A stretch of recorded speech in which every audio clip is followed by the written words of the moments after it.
Welcome to the Empathy Tour, the Moral Compass podcast. My name is David Clayton. I'll be your host. I wish these were better times for all of us, spreading messages of inspiration, lifting each other up. But now in these dark times is where we really have to lift each other up. We have to stand together.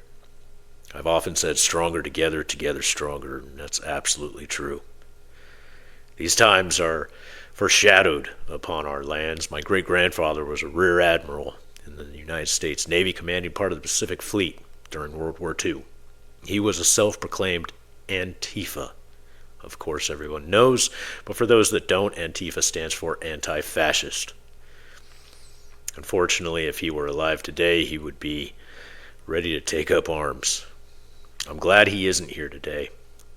Many people have commented on my TikTok posts saying my World War II veteran father, grandparent, grandmother would be crying from the heavens right now. And I disagree. All of those hard as nails, actual patriots would be screaming at us to get up and fight back. They're not crying. They're pissed off. So I want to talk about hope in these dark, dark days. And I'm going to continue making these podcasts because as we are seeing within the first 24 hours of the Trump regime dictatorship, even social media has been co-opted and they are silencing us one by one. So these podcasts are going to be the only form of free America radio that we have left to voice our dissent against the occupying forces. I appreciate you joining me on this journey, and I appreciate any and all support. I do plan on running for Congress in the 2026 cycle in North Carolina. Once I have established one-year residency per the North Carolina Constitution, I will be putting forth a donation site that is transparent and is legitimate. I do have to wait for that one-year residency to be able to petition to run as an independent in North Carolina.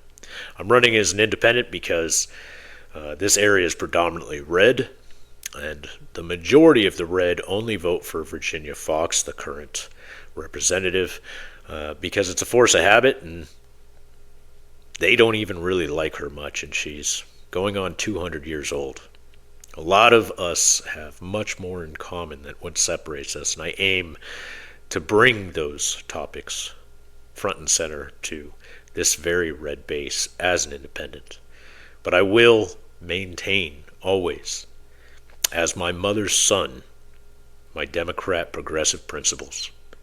Because truly Democrat progressive principles, when we have actual representatives within the Democrat Party, not the ones that are beholden to their stock portfolios or their donor class, but when we have actual, real representatives in the Democrat Party, they put forth things that actually help the people, all Americans, not just Democrats.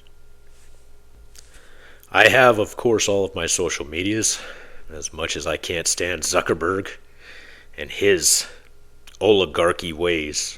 I must be everywhere, as I do plan on running.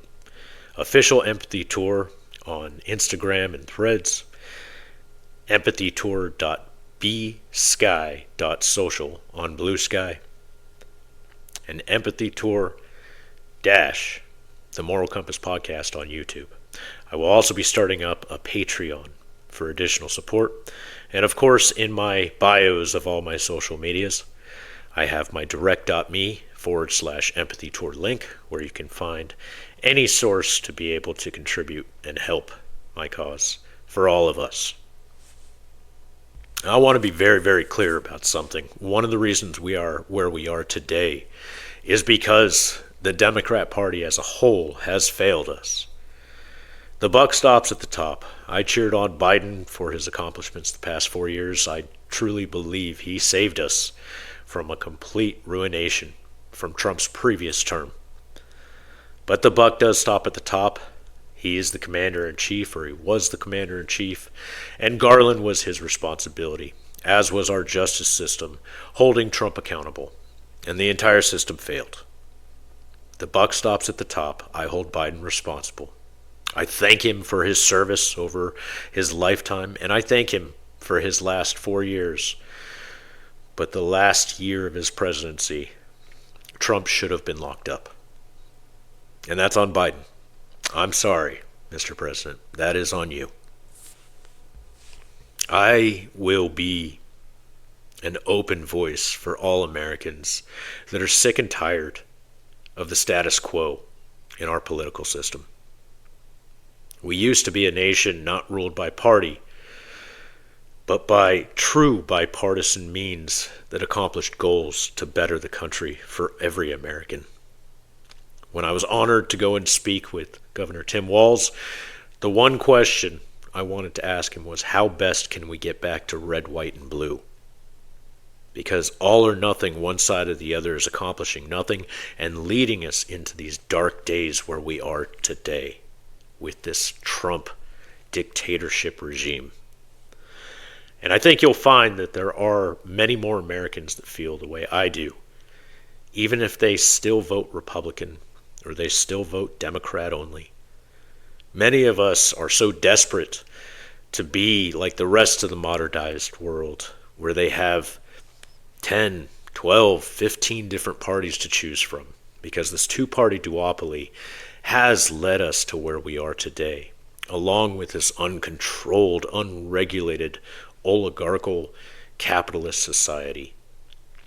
We need to get back to our roots and still be able to move forward to protect and identify everyone and recognize everyone as the people they are.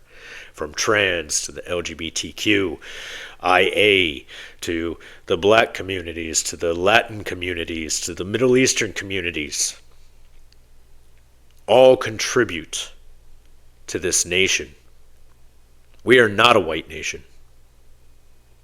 We are a nation living on stolen lands by the indigenous, who suffered horrendous atrocities at white people's hands. And that's a historical fact. And the only way we can make ourselves better as a nation is to recognize, vocalize atrocities and wrongs that we have done in the past, to be able to ensure remedies to move forward in the future. I love this country, and it breaks my heart where it's heading, but it also ignites a flame within me that just makes me want to fight for it more. I hope all of you will fight alongside me. Always thankful, always grateful. Stronger together, together stronger.